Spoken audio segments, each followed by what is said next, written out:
chers journalistes, béninoises et béninois, chers compatriotes, chers amis des médias, il nous plaît, avant tout propos, de bénir le nom de l'Éternel pour la force quotidienne qu'il nous donne à notre peuple dans son combat pour le développement et pour l'enracinement de la démocratie dans notre pays. Il nous plaît également de saluer la bravoure, la détermination et l'abnégation de notre peuple à continuer de soutenir notre parti, le Parti Les Démocrates. Depuis mars 2024, mois de la dernière relecture opportuniste du Code électoral, nos populations et bien d'autres organisations nationales n'ont pas hésité à soutenir notre combat contre ce code électoral hérétique et dangereux.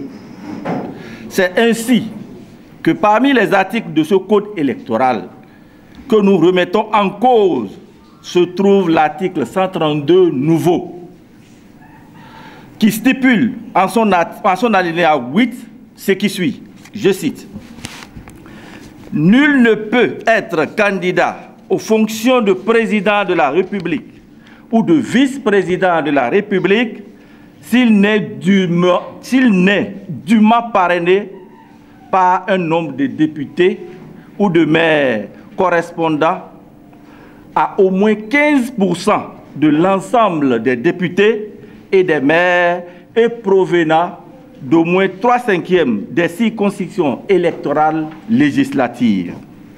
Un député ou un maire ne peut parrainer qu'un candidat, membre ou désigné du parti sur la liste duquel il a été élu. » Fin de citation.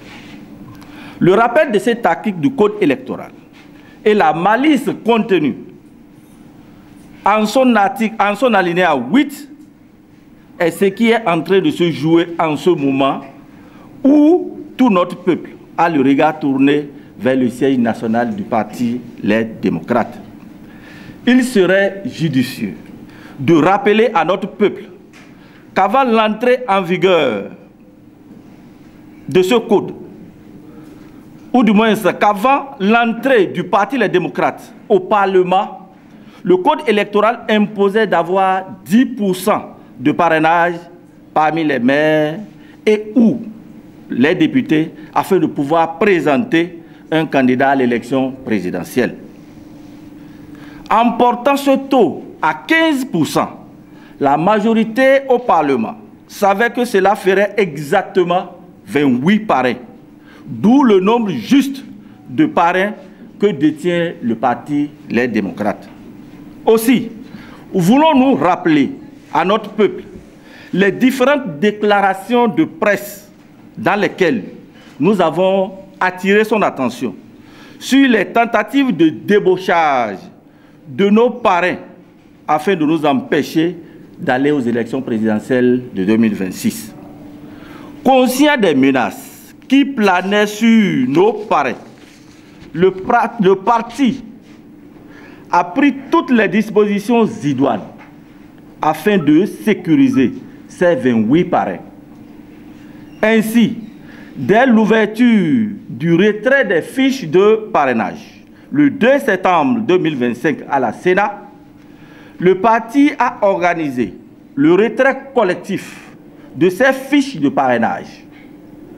Tous les honorables députés, y compris le camarade Sojinou Michel, ont retiré librement les fiches de parrainage à la Sénat, l'ont signé et l'ont remis personnellement aux responsables du parti volontairement, librement et consciencieusement, conformément à la ligne directrice définie par le parti. C'est ici le lieu pour nous de saluer tous les députés restés fidèles au parti. Le peuple vous en sait gré. C'est aussi le lieu de saluer tous les hauts responsables du parti, et plus précisément le président du parti, le docteur Thomas Aboni Yahi, pour son leadership légendaire.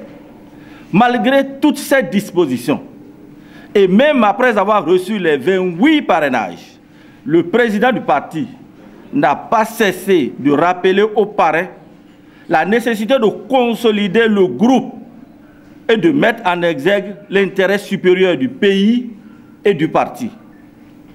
Malheureusement, contre toute attente, le lundi 13 octobre 2025, alors que les dispositions du Conseil national de désignation du duo du candidat pour l'élection présidentielle d'avril 2026 se mettaient en place, nous avons été informés que le camarade Michel Sodjinou aurait envoyé un clerc de justice au domicile du président Boni Yayi.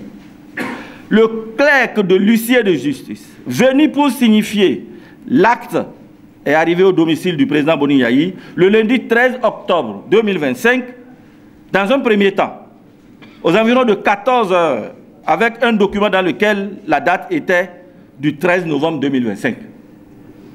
La remarque de la date erronée lui a été notifiée. Alors, il est retourné au cabinet de son huissier afin de revenir avec un document ayant la bonne date. Il est ainsi revenu autour de 16h10 et a annoncé qu'une audience concernant sa notification s'ouvre au tribunal de première instance de Cotonou à 16h. En le disant, il a jeté le courrier par terre et s'est retourné.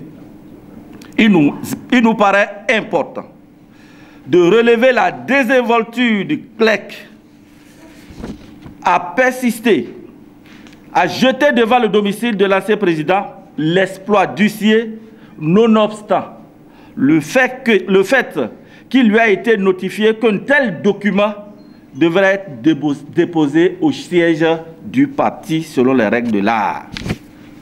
En outre, il n'est pas anodin de relever l'extrême diligence dont a fait preuve le tribunal de première instance de Cotonou pour une justice caractérisée par la lourdeur administrative. Ensuite, le tribunal aura agi, conduit le dossier, bien que sa compétence dans le domaine concerné soit de toute évidence sujet à caution.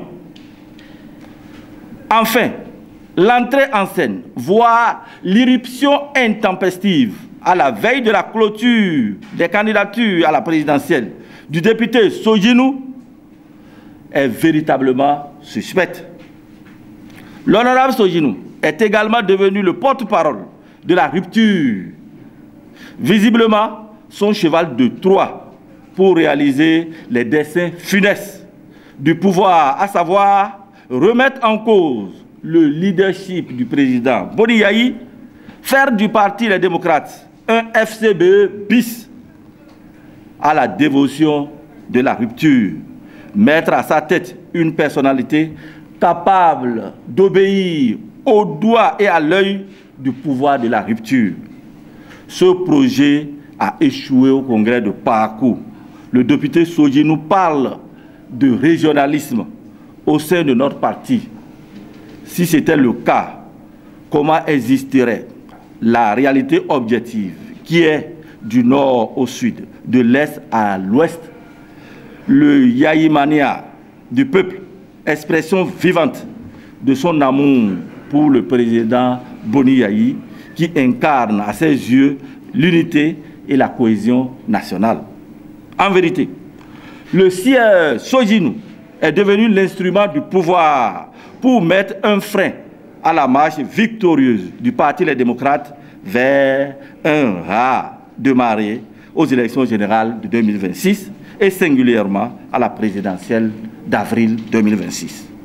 Le modus operandi, concocté de concert avec le pouvoir et la confiscation du parrainage par le canal du tribunal de première instance de Cotonou, dont nous récusons la compétence et le verdict, nous terminerons nos propos par cette adresse solennelle au peuple béninois et à la communauté internationale.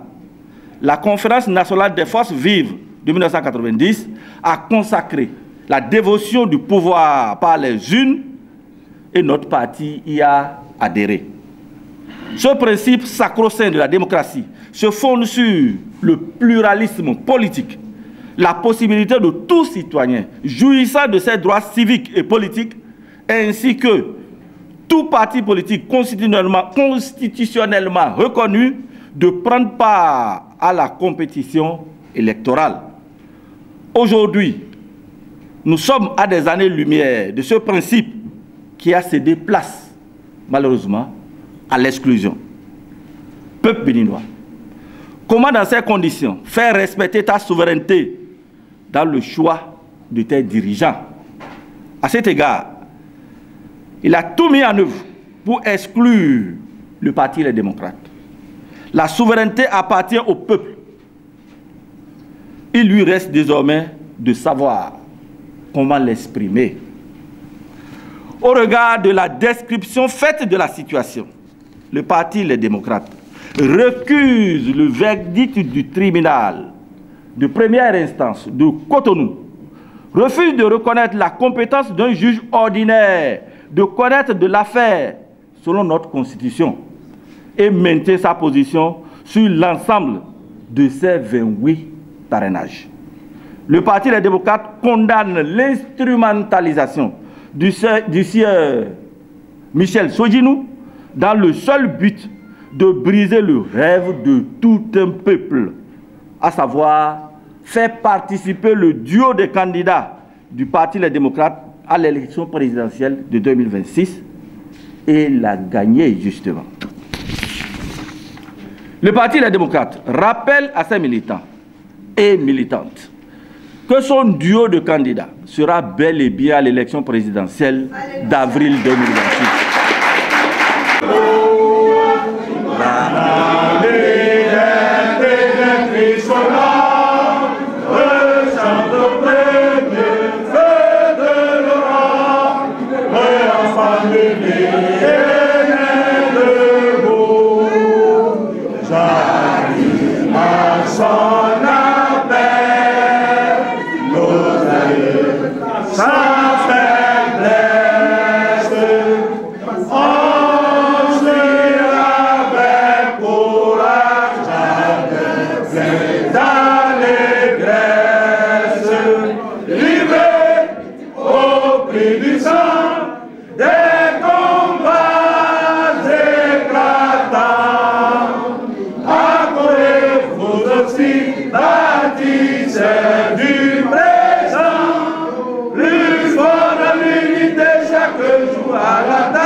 La liberté de Christ.